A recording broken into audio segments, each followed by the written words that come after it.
ಡಿ.ಕೆ. ಶಿವಕುಮಾರ್ಗೆ ರಾಜ್ಯೋಗ ಬಂತ.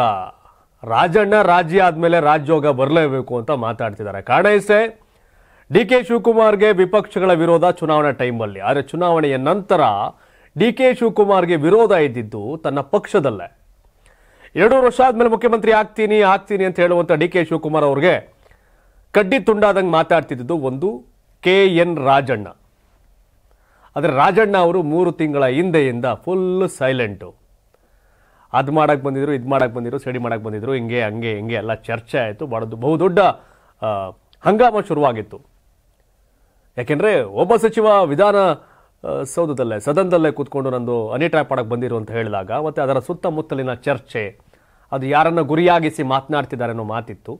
ಅದು ಸಹಜವಾಗಿ ಎಲ್ಲರೂ ಕೂಡ ಇಂಡೈರೆಕ್ಟಾಗಿ ಡಿ.ಕೆ. ಶಿವಕುಮಾರ್ ಕಡೆ ಬಟ್ ಮಾಡ್ತಿದ್ರು. ಮೊನ್ನೆ ಅಷ್ಟೇ ಡಿ.ಕೆ. ಶಿವಕುಮಾರ್ ಮುಖ್ಯಮಂತ್ರಿ ಸಿ.ಎಂ ಯಾಕೆ PM ಆಗಲಿ ಅಂತ ರಾಜಣ್ಣ ಮಾತಾಡಿದರು.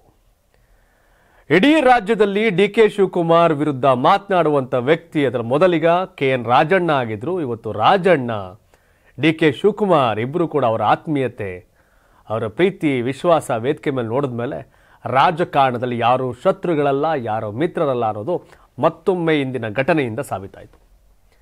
ಎಸ್, ಒಕ್ಕಲಿಗ ಲಿಂಗಾಯತರ ಪ್ರಾಬಲ್ಯದ ಜಿಲ್ಲೆ ತುಮಕೂರು ಜಿಲ್ಲೆ. ಆ ತುಮಕೂರು ಜಿಲ್ಲೆಯಲ್ಲಿ ವಾಲ್ಮೀಕಿ ಸಮುದಾಯದ ನಾಯಕ ರಾಜಣ್ಣ ಸಹಕಾರಿ ಕ್ಷೇತ್ರದ ಸಮರ್ಥ ನಾಯಕರಾಗಿದ್ರು. ಅದಷ್ಟೇ ಅಲ್ಲ, ಅಲ್ಲಿ ನಿಂತ್ಕೊಂಡು ಮಧುಗಿರಿ ಕ್ಷೇತ್ರದಲ್ಲಿ ಕಾಂಗ್ರೆಸ್ಸಿಂದ ಗೆದ್ದು ಬಂದು ಮಂತ್ರಿ ಆಗಿದ್ದಂಥ ವ್ಯಕ್ತಿ. ಆದಂಗಾಲಿ ಅಂತ ತೊಡೆತಟ್ಟು ನಿಂತು ರಾಜಕಾರಣ ಮಾಡಿದಂಥ ವ್ಯಕ್ತಿ ರಾಜಣ್ಣ. ದೇವೇಗೌಡರನ್ನ ಲೋಕಸಭೆಯಲ್ಲಿ ಸೋಲ್ಸಂತ ವ್ಯಕ್ತಿ ರಾಜಣ್ಣ. ಅಂದರೆ ಬಸವರಾಜ್ ಗೆದ್ರು, ದೇವೇಗೌಡರು ಸೋತರು. ಅದಕ್ಕೆ ಮೂಲ ಕಾರಣ ರಾಜಣ್ಣ. 2019ರಲ್ಲಿ 2024ರಲ್ಲಿ ಹಾಸನ ಲೋಕಸಭಾ ಚುನಾವಣೆಯಲ್ಲಿ ಪ್ರಜ್ವಲ್ ರೇವಣ್ಣ ಸೋತ್ರು, ಶ್ರೇಯಸ್ ಪಟೇಲ್ ಗೆದ್ರು. ರಾಜಣ್ಣ ಕಾರಣಕ್ಕೆ ಅಂತಲ್ಲ, ರಾಜಣ್ಣ ಕೂಡ ಒಬ್ಬ ವ್ಯಕ್ತಿ ಅಲ್ಲಿದ್ರಷ್ಟೇ. ಆದರೆ ರಾಜಣ್ಣ ಪವರ್ಫುಲ್. ಹೇಳೋದಲ್ಲ, ರಾಜಕೀಯ ಅಂತಂದಾಗ ಹಳೆ ಮೈಸೂರು ಭಾಗ ಅಂದರೆ ಕೇವಲ ಒಕ್ಕಲಿಗರ ಪ್ರಾಬಲ್ಯದ ಜಿಲ್ಲೆಗಳು ಅಂತಿತ್ತು. ಅದೆಲ್ಲವನ್ನು ಸೈಡ್ಗಿಟ್ಟು ರಾಜಣ್ಣ ಕಾಲಿಟ್ಟ ಮೇಲೆ ಎಲ್ಲ ನಮ್ಮದೇ ಅವ ಅನ್ನೋ ಟೈಪು ಆ ಥರ ರಾಜಕೀಯ ಮಾಡಿದ್ದು ರಾಜಣ್ಣ. ಸೊ ರಾಜಣ್ಣ ಡಿ.ಕೆ. ಶಿವಕುಮಾರ್ ಅವ್ರನ್ನ ಎದುರಾಕೊಂಡಿದ್ರು. ಡಿ.ಕೆ. ಶಿವಕುಮಾರ್ ಅವ್ರನ್ನ ಎದುರಾಕಬೇಕು ಅಂದರೆ ಸ್ವಲ್ಪ ಹಿಂದೆ ಮುಂದೆ ನೋಡ್ತಾರೆ. ತಾಳಪ್ಪ ಸರಿ ಇಲ್ಲ, ಸಹವಾಸ ಅಂತ. ಕೆಲವರು ಸೈಲೆಂಟಾಗಿ ಸ್ಕೆಚ್ ಆಗ್ತಾರೆ ಡಿ.ಕೆ. ಶಿವಕುಮಾರ್ ಅವ್ರ ವಿರುದ್ಧ ರಾಜಕೀಯದಲ್ಲಿ ಹಣಿಬೇಕು ಅಂತ. ಆದರೆ ರಾಜಣ್ಣ ದಂಡ್ಗೆದಿರಲ್ಲ, ದಾಳಿಗೆದಿರಲ್ಲ ಅಂತ ಯಾವುದಕ್ಕೂ ಮುಲಾಜಿಗೆ ಬೆಳೆದ ಡಿ.ಕೆ. ಶಿವಕುಮಾರ್ ಅವ್ರನ್ನ ಎದುರಾಕೊಂಡಿದ್ರು. ನಾನಾ ನಿಂತಿದ್ರು. ಆದರೆ ಕಳೆದ 3 ತಿಂಗಳ ನಂತರ ರಾಜಣ್ಣ ಮೌನವಾಗಿದ್ರು, ಸೈಲೆಂಟ್ ಆಗಿದ್ರು. ನೆನ್ನೆ ಕೂಡ ಮತ್ತೆ ಮಾತಾಡೋರೆ ಸಿ.ಎಂ ಯಾಕ್ರಿ PM ಆಗಲಿ ಬಿಡ್ರಿ ಅಂತ. ಆದರೆ ಇವತ್ತು ಡಿ.ಕೆ. ಶಿವಕುಮಾರ್ ಹಾಗೆ ರಾಜಣ್ಣ ಅವರ ಒಂದೇ ವೇದಿಕೆಯಲ್ಲಿ ಮುಖಾಮುಖಿಯಾಗಿ ಶಾಲಾಕಿ ಆಲಿಂಗನ ಮಾಡಿ ವಾವ್. ರಾಜಣ್ಣ ಅವರೊಂದು ಕಾರ್ಯಕ್ರಮ ಆಯಿತು ತುಮಕೂರಲ್ಲಿ. ರಾಜಣ್ಣ ಸಹಕಾರಿ ಕ್ಷೇತ್ರದ ಸಮರ್ಥ ನಾಯಕ, ಅವ್ರದ್ದೇ ಆದಂಥ ಕೊಡುಗೆ ಭಾಳ ಇದೆ. ರಾಜಕಾರಣದಾಗೆ ಇದ್ದದ್ದೇ ಸಹಜವಾದಂಥ ಟೀಕೆ ಟಿಪ್ಪಣಿಗಳು. ಅದನ್ನು ಹೊರತುಪಡಿಸಿದ್ರೆ ರಾಜಣ್ಣ ಸಮರ್ಥವಾದಂಥ ವ್ಯಕ್ತಿ. ರಾಜಣ್ಣ ಅವರ ಒಂದು ಕಾರ್ಯಕ್ರಮ ಇವತ್ತು ತುಮಕೂರಲ್ಲಿ ಏನು ನಡೀತು ಅದ್ದೂರಿಯಾಗಿ. ಆ ಕಾರ್ಯಕ್ರಮದಲ್ಲಿ ಸಿದ್ದರಾಮಯ್ಯನವರು ಸೇರಿದಂತೆ ಎಲ್ಲರೂ ಕೂಡ ಭಾಗಿಯಾಗಿದ್ದರು. ಸೊ ಅಚ್ಚುಕಟ್ಟಾದಂಥ ಕಾರ್ಯಕ್ರಮದಲ್ಲಿ ರಾಜಣ್ಣ ಅವ್ರ ಜೊತೆ ಬೇರೆ ಯಾವುದೂ ಸುದ್ದಿ ಆಗಲಿಲ್ಲ. ಇವತ್ತು ರಾಜಣ್ಣ ಡಿ.ಕೆ. ಶಿವಕುಮಾರ್ ಒಟ್ಟಿಗೆ ನಿಂತಿದ್ದು, ಶಾಲಾ ಕಂಡಿದ್ದು, ಮಾತಾಡಿದ್ದು. ರಾಜಣ್ಣ ಅವ್ರನ್ನು ಕೂಡ ಕುರಿತು ಡಿ.ಕೆ. ಶಿವಕುಮಾರ್ ಮಾತಾಡ್ತಾರೆ. ಅಂದರೆ ಆ ನೇರವಂತಿಕೆ ಅಲ್ಲೆಲ್ಲೋ ಇದ್ದಾಗ ಮಾತಾಡೋದು ಬೇರೆ, ಇಲ್ಲೆಲ್ಲೋ ಇದ್ದಾಗ ಮಾತಾಡೋದು ಬೇರೆ. ನೇರವಾಗಿ ಮುಖಾಮುಖಿ ಆದಾಗ ಮಾತಾಡೋದಿದೆಯಲ್ಲ, ಅದು ಬೇರೆ ಥರ. ಬಟ್ ರಾಜಣ್ಣ ರಾಜಿ ಆದ್ರ. ನಂದು ಇದೇ ಕಡೆ ಚುನಾವಣೆ ಮತ್ತೆ ನಿಲ್ಲಲ್ಲ ಅಂತ ಒಂದಷ್ಟು ದಿನಗಳ ಹಿಂದೆ ಹೇಳಿದರು. ಜೊತೆಗೆ ಪುತ್ರ ರಾಜೇಂದ್ರ MLC ಇದ್ದಾರೆ, ಅವರ ರಾಜಕೀಯ ಭವಿಷ್ಯಕ್ಕೆ ಬುನಾದಿ ಹಾಕಬೇಕು. ಆ ಕಾರಣಕ್ಕೆ ರಾಜಣ್ಣ ರಾಜಿ ಆದ್ರ ಅನ್ನೋ ಮತ್ತೊಂದು ಪ್ರಶ್ನೆ. ಸೊ ಏನೇ ಆಗಲಿ, ಕಾಂಗ್ರೆಸ್ಸಲ್ಲಿ ಡಿ.ಕೆ. ಶಿವಕುಮಾರ್ಗೆ ದೊಡ್ಡ ಬಂಡೆಗಳ ರೀತಿ ಮುಖ್ಯಮಂತ್ರಿ ಆಗ್ಲಿಕ್ಕೆ ತಡೆಯಕ್ಕೆ ನಿಂತಿದ್ರಲ್ಲ, ಆ ಎಲ್ಲ ಬಂಡೆಗಳು ಎಲ್ಲವೂ ಕೂಡ ಮಂಜಿನಂತೆ ಕರಗಿ ಹೋಗ್ತಿದೆ. ಡಿ.ಕೆ. ಶಿವಕುಮಾರ್ ನವೆಂಬರ್ ಹಾದಿ ಸುಗಮ ಆಗ್ತಿದೆ ಅನ್ನೋ ಲಕ್ಷಣ ಕಾಣ್ತಾ ಇದೆ. ಸತೀಶ್ ಜಾರಕಿಹೊಳಿ 2028ಕ್ಕೆ ನಾನು ಟವಲ್ ಆಗ್ತೀನಿ ಅಂತ ಹೇಳ್ತಿದ್ದಾರೆ.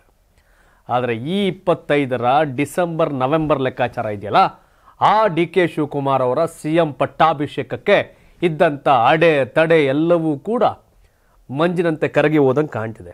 ಅದು ಕಾಂಗ್ರೆಸ್ ಅವ್ರ ವಿಚಾರ ಅಂತ ಕೆಲವರು ಹೇಳ್ಬೋದನ್ನು. ಎಸ್, ಡಿ.ಕೆ. ಶಿವಕುಮಾರ್ ನಾನಾಗಲೇ ಹೇಳಿದೆ, ಚುನಾವಣೆ ಟೈಮಲ್ಲಿ BJP JDSನ ಫೇಸ್ ಮಾಡ್ತಾರೆ. ಆಫ್ಟರ್ ಚುನಾವಣಾ ರಿಸಲ್ಟ್ ಕಾಂಗ್ರೆಸ್ ಅವ್ರನ್ನೇ ಫೇಸ್ ಮಾಡುವಂಥ ಸನ್ನಿವೇಶ ಇತ್ತು. ಹಾಗಾಗಿ ಡಿ.ಕೆ. ಶಿವಕುಮಾರ್ ತಮ್ಮ ವಿರೋಧಿಗಳನ್ನ ಯಾವೆಲ್ಲ ರೀತಿ ಹಂದಿದ್ದಾರೆ ಗೊತ್ತಿರೋ ವಿಚಾರನೆ. ಆದರೆ ಪ್ರೀತಿ ವಿಶ್ವಾಸಲ್ಲಿ ಗೆದ್ದಂಗೆ ಕಾಣ್ತಾ ಐತೆ ರಾಜಣ್ಣನ ಇವತ್ತಿನ ಕಾರ್ಯಕ್ರಮದಲ್ಲಿ. ಎಸ್, ರಾಜಿ ಪಂಚಾಯಿತಿ ಸಹಜ ಎಲ್ಲದರಲ್ಲೂ. ಮತ್ತೊಂದು ಕಡೆ ಬಿಜೆಪಿಯವರು ಕೂಡ ವಿಜಯೇಂದ್ರ ಯಡಿಯೂರಪ್ಪ ವಿರುದ್ಧ ತೊಡೆತಟ್ಟಿ ನಿಂತವರೆಲ್ಲ ಬಿಜೆಪಿ ಪಾರ್ಟಿ ಆಫೀಸ್ಗೆ ಹೋಗಿ ಎಸ್ ಕಾಂಪ್ರಮೈಸ್ ರೆಡಿ ಅಂತ ನಿಂತಂಗೆ ಕಾಣ್ತಿದೆ ಸಾಲಾಗಿ. ಅವ್ರ ಮನೆಲ್ಲ ನಡೀತಾ ಇದೆ. ಬಟ್ ಕಾಂಗ್ರೆಸ್ನ ಈ ಬೆಳವಣಿಗೆ ಅಧಿಕಾರದಲ್ಲಿರೋದು ಇವರೇ ಅಲ್ವಾ. ಸೊ ಹಾಗಾಗಿ ಡಿ.ಕೆ. ಶಿವಕುಮಾರ್ ಮುಖ್ಯಮಂತ್ರಿ ಆಗುವ ಹಾದಿ ಸುಗಮವಾಯ್ತಾ? ರಾಜಣ್ಣ ರಾಜಿ ಆದ್ರ? What next?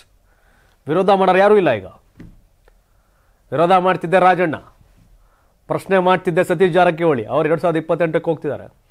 ಎಂ.ಬಿ. ಪಾಟೀಲ್ ಯಾಕೋ ಭಾಳ ಮೌನ ಗೊತ್ತಿಲ್ಲ ಏನು ಅಂತ.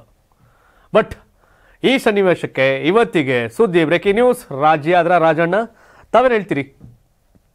2025 ನವೆಂಬರ್ ಡಿಸೆಂಬರ್ಗೆ ಡಿ.ಕೆ. ಶಿವಕುಮಾರ್ ಮುಖ್ಯಮಂತ್ರಿ ಆಗ್ತಾರಾ? ಅನ್ಕೊಂಡಷ್ಟು ಸುಲಭವಾಗಿ ಸಿದ್ದರಾಮಯ್ಯ ಬಿಟ್ಟು ಕೊಡ್ತಾರಾ? ಸಹಜವಾದಂಥ ಪ್ರಶ್ನೆ. ಅವ್ರು ಬಿಟ್ಟು ಕೊಡೋವರೆಗೂ ಈ ಪ್ರಶ್ನೆಗಳು ನಡೀತಾನೆ ಇರ್ತವೆ. ಯಾಕಂದರೆ ಹಿಂದಿನ ದಿನ ಅಧಿಕಾರ ಹಸ್ತಾಂತರ ಮಾಡ್ತೀನಿ ಅಂತೇಳಿ ನೆಕ್ಸ್ಟ್ ಡೇ ಯಡಿಯೂರಪ್ಪನವ್ರಿಗೆ ಕುಮಾರಸ್ವಾಮಿ ಕೈ ಎತ್ತಲಿಲ್ವ? ಅವತ್ತು ಏನು ಬೇಕಾದ್ರೂ ಆಗುತ್ತೆ, ಗೊತ್ತಿಲ್ಲ. ಬಟ್ ತಾವೇನು ಹೇಳ್ತೀರಿ? ಕಾಮೆಂಟ್ ಮಾಡಿ ತಿಳಿಸಿ. ಧನ್ಯವಾದ. ಇದು ಕರ್ನಾಟಕ ಟಿವಿ, ಕನ್ನಡಿಗರ ಧ್ವನಿ. ನಾನು 86 kg ಇದ್ದವಳು 71 kg ಬಂದಿದ್ದೀನಿ. ವಯಸ್ಸಾದ್ಮೇಲೆ ಸ್ಮಾರ್ಟ್ ಆಗಿ ಕಾಣ್ತೀರಾ ಅಂದ್ರೆ ಜಿನ್ನಿ. 126 kg ವೇಟ್ ಇದೆ. ನಾವು ಈಗ 114 kg ಲೆಕ್ಕ ಬಂದಿದ್ದೀವಿ. ಯಾವುದೇ ಸೈಡ್ ಎಫೆಕ್ಟ್ ಆಗಿಲ್ಲ. 84ರಿಂದ 50 kg ಬಂದೆ. ಆಮೇಲೆ ಸಣ್ಣಗೆ ಫಿಟ್ ಆಗಿದ್ದೀನಿ. ಅದಕ್ಕೆ ನಾನು ಯೂಸ್ ಮಾಡ್ತಾ ಇರೋದು ಜೀನಿ ಸ್ಲಿಮ್.